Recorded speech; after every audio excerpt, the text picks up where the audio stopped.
सुप्रभात बच्चों। ऑनलाइन कक्षा में आप सभी का स्वागत है।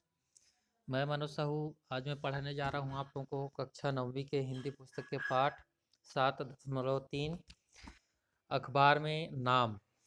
इस पाठ के लेखक हैं यशपाल जी। ये ये भी एक व्यंग्यकार हैं।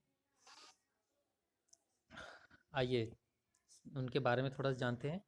हिंदी के यशस्वी कथाकार और उपन्यासकार। यशपाल का जन्म 3 दिसंबर 1903 को फिरोजापुर फिरोजपुर छावनी, ये कहाँ है, पंजाब में हुआ था। वे स्वतंत्रता आंदोलन के सिपाही भी थे। ठीक है, मतलब स्वतंत्रता के लिए इन्होंने भी प्रयासरत रहे, उसमें भाग लिए हैं। शहीद भगत सिंह और सुखदेव के संपर्क में आने के बाद क्रांतिकारी आंदोलनों की ओर आकृष्ट हुए। आकृष्ट मतलब आकर्षित हुए। स्वतंत्रता आंदोलन के दौरान वे कई बार जेल भी गए। उन्होंने विप्लव नाम की एक पत्रिका निकाली। उनकी अनेक रचनाओं का दुनिया की विभिन्न भाषाओं में अनुवाद भी हुआ। यशपाल की प्रमुख कृतियाँ दादा कामरेड, दिव्या, झूठा सच, ये सभी के सभी क्या है, उपन्यास है। फिर अगला ज्ञानदान, धर्मयुद्ध, तर्क का तूफान, ये सब कहानी संग्रह है। तथा न्याय का संघर्ष, बात बात में बात, देखा सोचा समझा, ये निबंध संग्रह है। आइए उनका निधन मतलब मृत्यु है ना 26 दिसंबर सन 1976 को हुआ। आइए पाठ शुरू करते हैं। जून का महीना था। जून का महीना था, दोपहर का समय और धूप कड़ी थी, मतलब तेज है ना। धूप क्या थी, तेज थी। ड्रिल मास्टर साहब ड्रिल करा रहे थे।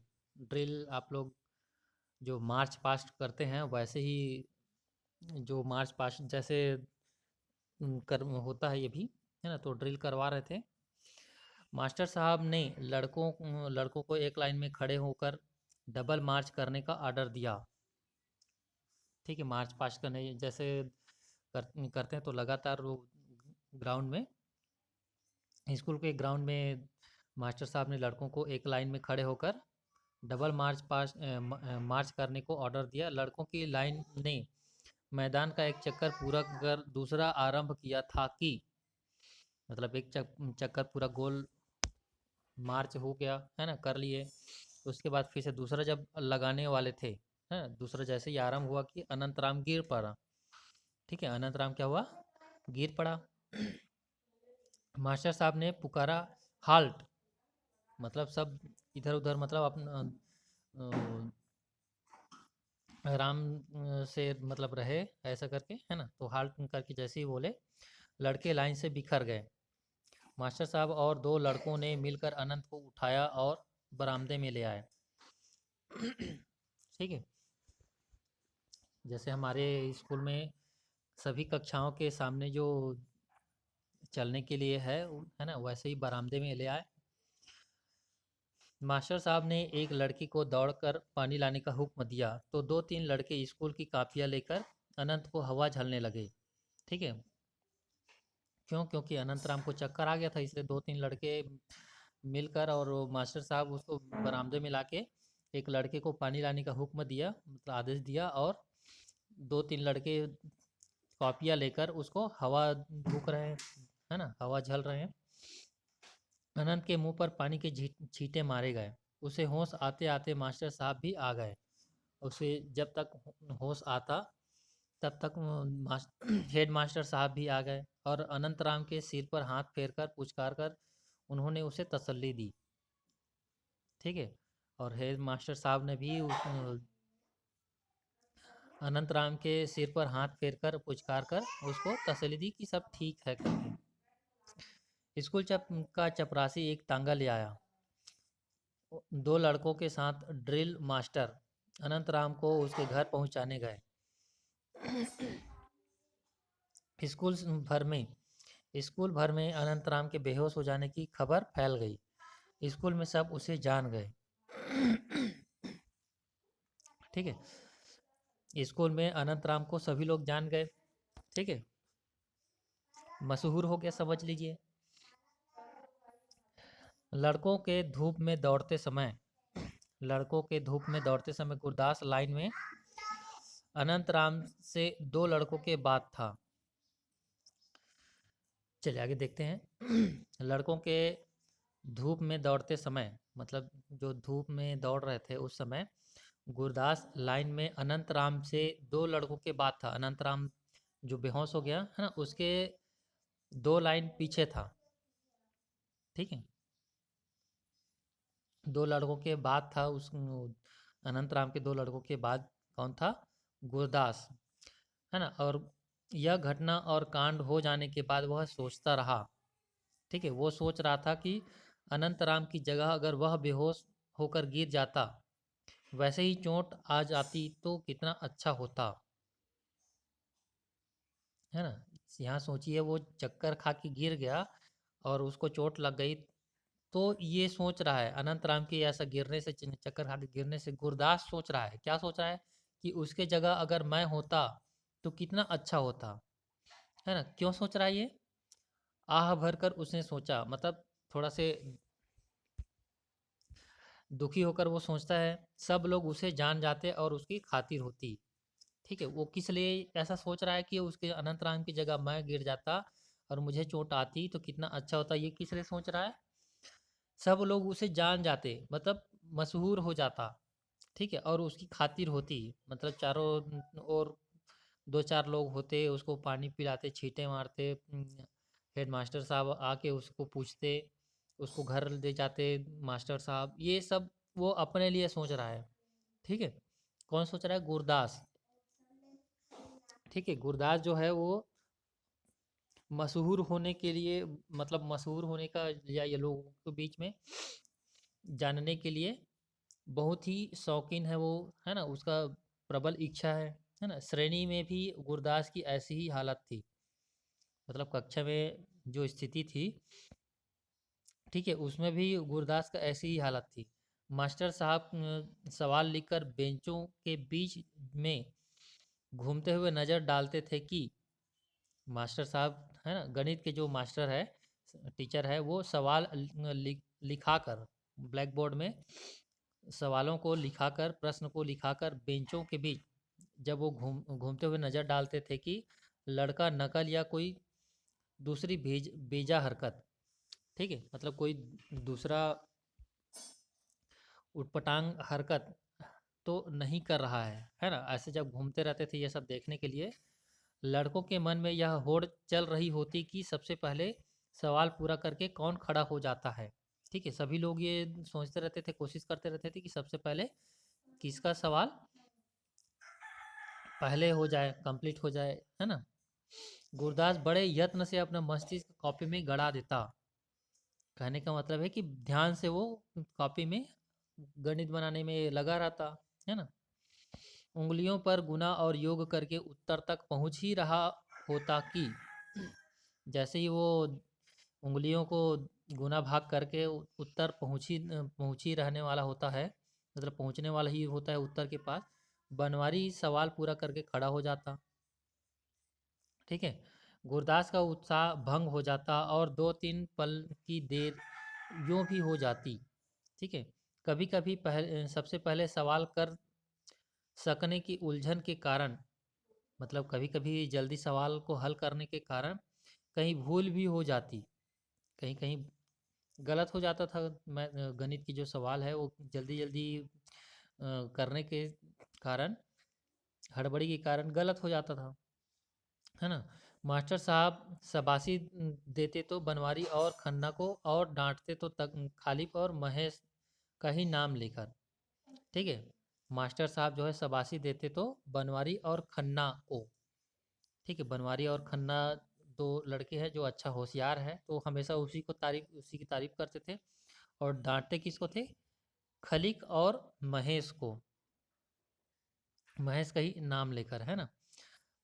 महेश और खलिक न केवल कभी सवाल पूरे करने की चिंता करते, बल्कि उसके लिए लज्जित भी न होते।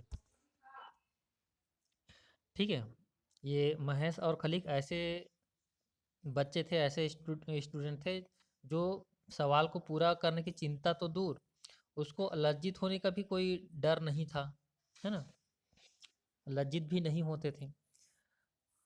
नाम जब कभी लिया जाता तो बनवारी, खन्ना, खलीक और महेश का ही नाम अगर लिया जाता तो किसका, चार लोगों का, किसका किसका, बनवारी खन्ना, ये किस लिए, अच्छा होशियार स्टूडेंट के लिए, है ना, और खलीक और महेश किस लिए, बहुत ही खराब स्टूडेंट के लिए। खराब कहने का मतलब कि पढ़ाई ना करने के लिए, है ना।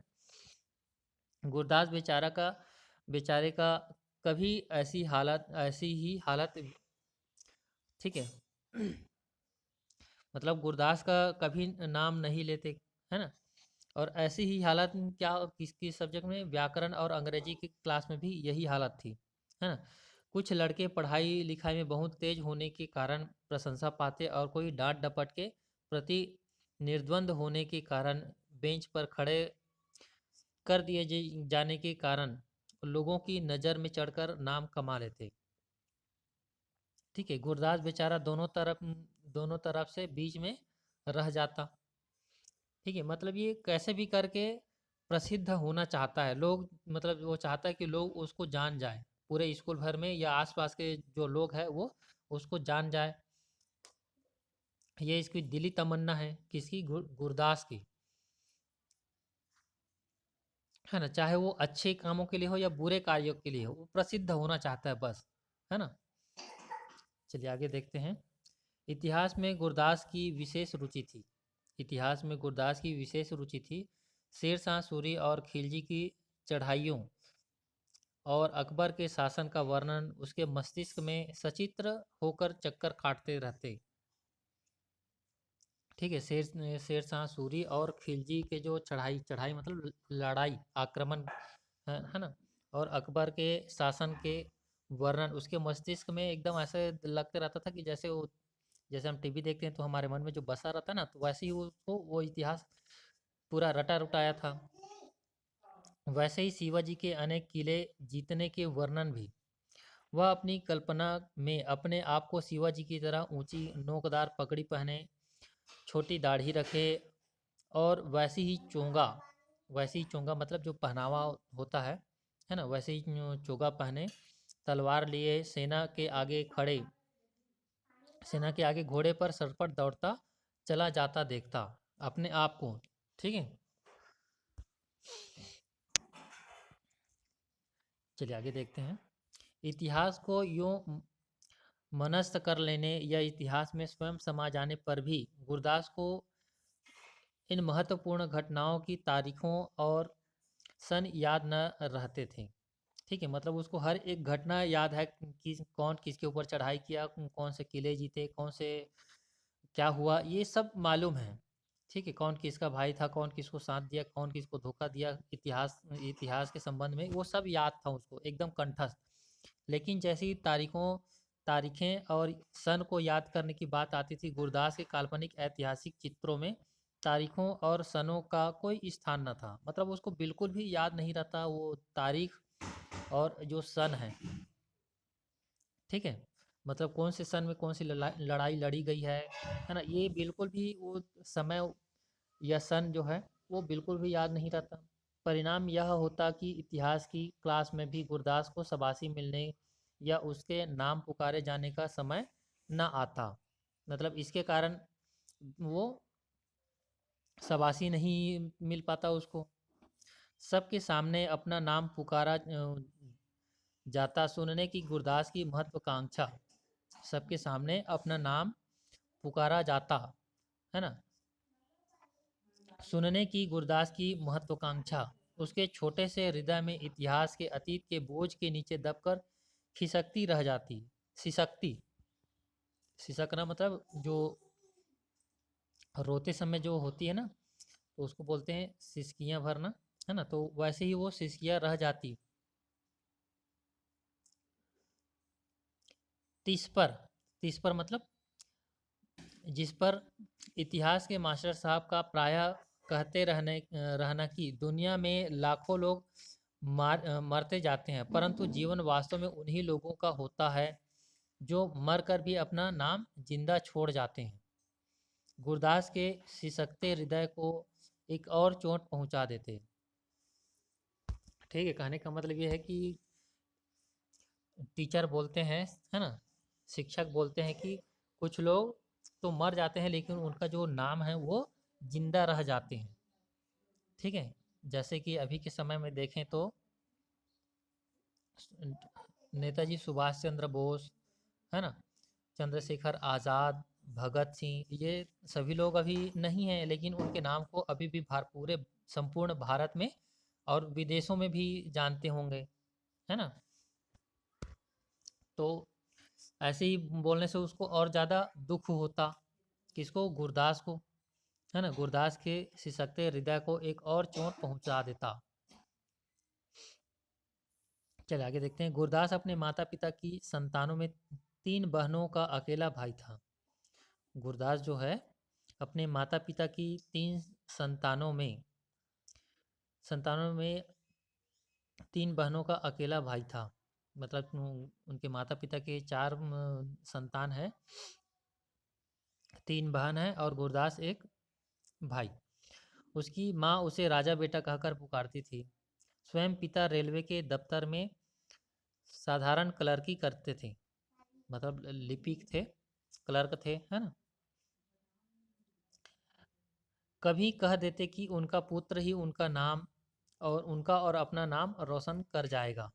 कभी उसके पिताजी कभी कभी बोला करते थे कि उसका नाम उसका मतलब अपने पिता का और अपना खुद का नाम वो क्या करेगा, नाम कर जाएगा, मतलब नाम कमाएगा या प्रसिद्ध प्रसिद्ध हो जाएगा। ख्याति और नाम की कमाई के लिए इस प्रकार निरंतर दी जाती रहने वाली उत्तेजनाओं के बावजूद, उत्तेजना मतलब उसको भड़काना, है ना, बावजूद गुरदास श्रेणी और समाज में अपने आप को किसी अनाज की बोरी के करोड़ों करोड़ों एक ही से दोनों में से एक साधारण दाने से अधिक अनुभव न कर पाता था। ठीक है, मतलब इतना उत्तेजित करने या प्रेरित करने के बाद भी गुरदास जो है श्रेणी और समाज में अपने आप को क्या सोचता था या कैसा महसूस करता था, किसी अनाज की बोरी के करोड़ों कोई भी गेहूं के बोरी है समझ लो, तो उसमें लाखों करोड़ों जो गेहूं के दाने हैं, है ना, अनाज के दाने हैं, तो उसमें से एक ही में से दानों में से एक साधारण दाने, मतलब उतने दाने हैं उसमें से सिर्फ एक साधारण दाने से अधिक अनुभव नहीं कर पाता। मतलब कहने का मतलब कि एकदम साधारण ही व्यक्ति के जैसे ही महसूस हो रहा है और वैसे ही है ना। ऐसा दाना कि बोरी को उठाते समय वह गिर जाए तो कोई ध्यान नहीं देता, और ऐसा दाना कि बोरी से अगर वो एक दाना अगर गिर जाए तो उसको कोई ध्यान नहीं देता है। ऐसे समय उसकी नित्य कुचली जाती महत्वाकांक्षा चीख उठती और बोरी के छेद से सड़क पर उसके गिर जाने की घटना ही ऐसी क्यों न हो जाए कि दुनिया जान ले कि वह वास्तव में कितना बड़ा आदमी है, और उसका नाम मोटे अक्षरों में अखबारों में छप जाए। ठीक है, मतलब वह चाहता है कि वो कैसे भी हो, चाहे वो उस बोरी से जिस प्रकार से दाना गिर जाता है ना, तो उसकी न कोई ध्यान नहीं देता, लेकिन वो चाहता है कि वो कैसे भी हो, चाहे वो ऐसी कोई दुर्घटना ही क्यों ना हो जाए जिससे वो प्रसिद्ध हो जाए, है ना। और आगे देखते हैं वो दुर्घटना हो भी जाती है। चलिए आगे देखते हैं। तो गुरदास कल्पना करने लगता है कि वह मर गया है। गुरदास कल्पना कर रहा है कि वह मर गया है, परंतु अखबारों में मोटे अक्षरों में छपे अपने नाम को देखकर मृत्यु के प्रति विद्रूप से मुस्कुरा रहा है। ठीक है, मतलब मृत्यु हो गई है उसकी, फिर भी वो दुखी नहीं है। वो मोटे अक्षरों में, अखबार के मोटे अक्षरों में अपना नाम देख के खुश हो रहा है। मृत्यु उसे समाप्त न कर सकी, और सोच रहा है कि मृत्यु उसको समाप्त नहीं कर सकी है, मार नहीं पाई है। चलिए आगे देखते हैं। आयु बढ़ने के साथ साथ गुरदास की नाम कमाने की महत्वाकांक्षा, महत्वाकांक्षा मतलब बहुत ही तीव्र इच्छा, है ना, बहुत ही वो और महत्वाकांक्षा और उग्र होती जा रही थी। परंतु उस स्वप्न के पूर्ति की आशा उतनी ही दूर भागती जान पड़ती थी। बहुत बड़ी बड़ी कल्पनाओं के बावजूद वह अपने पिता पर कृपा दृष्टि रखने वाले एक बड़े साहब की कृपा से दफ्तर में केवल केवल क्लर्क ही बन पाया।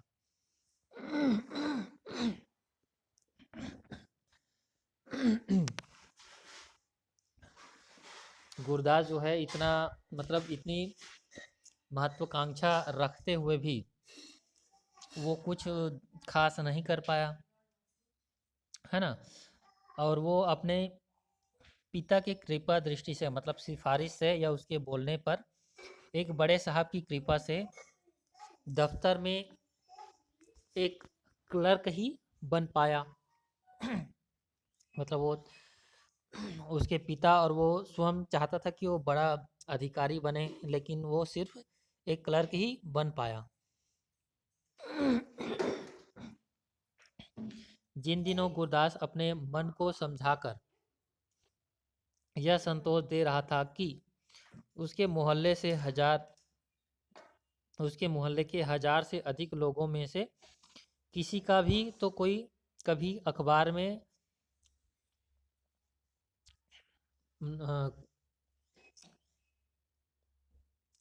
मतलब वो अपने आप को अब समझा रहा है, दिलासा दे रहा है कि उसके मतलब संतोष अपने आप को संतोष दिला रहा है या समझा रहा है कि उसके मोहल्ले के 1000 से अधिक लोगों 1000 से अधिक लोगों में से किसी का भी नाम कभी अखबार में नहीं छपा। तभी उसके मोहल्ले में एक निसंतान लाला ने अपने आयु भर का संचित गुप्त धन प्रकट करने प्रकट करके अपने नाम से एक स्कूल स्थापित करने की घोषणा कर दी। ठीक है, मतलब ये सभी चीज़ सोच ही रहा था कि उसके मोहल्ले में बहुत सारे ह- हजार भर मतलब हजार भर से अधिक लोगों में से कई लोगों के नाम अखबार में नहीं छपा है। ऐसा करके वो संतोष दिला रहा था अपने आप को। तभी वो क्या हो जाता कि मोहल्ले के एक नई संतान मतलब जिसका कोई संतान ना हो, है ना, वो लाला ने अपनी पूरे जिंदगी भर के आयु भर के जो संचित गुप्त धन मतलब जितने धन है ना, रुपया पैसा वो सभी चीज को बताता है, लोग बता देता है लोगों को और अपने नाम से एक स्कूल खोलने की घोषणा कर देता है। लाला जी का अखबार में केवल नाम ही प्रशंसा सहित नहीं छपा, उनका चित्र भी छपा, है ना। और ऐसा करने से लाला जी का अखबार में केवल नाम ही नहीं छपा, प्रशंसा के साथ सिर्फ नाम ही नहीं छपा बल्कि उसका चित्र भी छपा। गुरदास आह भर कर रह गया। गुरदास मतलब फिर से दुखी हो जाता है उसको देख के। साथ ही अखबार में नाम छपवाकर नाम कमाने की आशा बुझती हुई चिंगारियों पर राख की एक और तह पड़ गई। मतलब कि उसके पास तो ये भी नहीं है, उसके पास भी मतलब कोई बहुत बड़ा जमा पूंजी नहीं है कि वो भी ऐसा कर सके। तो एक और राख की एक और तह पड़ गई है। ठीक है। कहने का मतलब उसकी जो महत्वाकांक्षा उसमें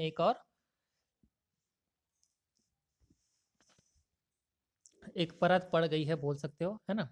गुरदास के मन को गुरदास ने मन को समझाया कि इतना धन और यश तो केवल पूर्व जन्म के कर्मों के फल से ही पाया जा सकता है।